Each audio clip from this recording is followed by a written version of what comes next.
соңғы қатардың предпоследний дейді ғой, ортасындағы ләм әрпін қараңыздар.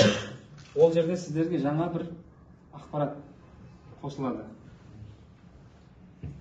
Яғни ләм әрпін қалай созамыз? Ол жерде сіздерге ләм және де әлифті бүйтіп қосып берген.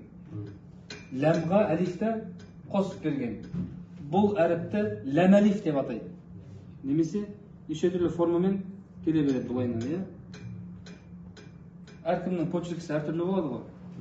Соған байланысты кете береді. Ләм әлиф деген әріп. Бірінші таяқшасы сигда ләм болады, екінші таяқшасы әлиф болады. Біріншісі сигда ләм болады, екіншісі әрқашан әлиф болады. Одан кейін екі таяқшада да белгі келе алады.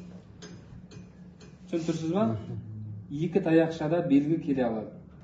Ал егер бір белгі ортасында тұрса, ол автоматты түрде бірінші таяқшаның белгісі, ләмнің белгісі.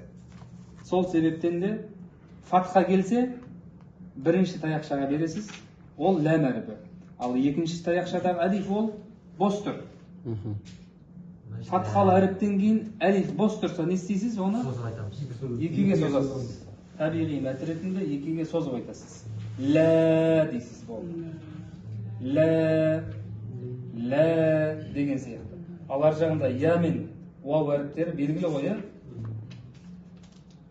Лә болса ли немесе лу деген сияқты.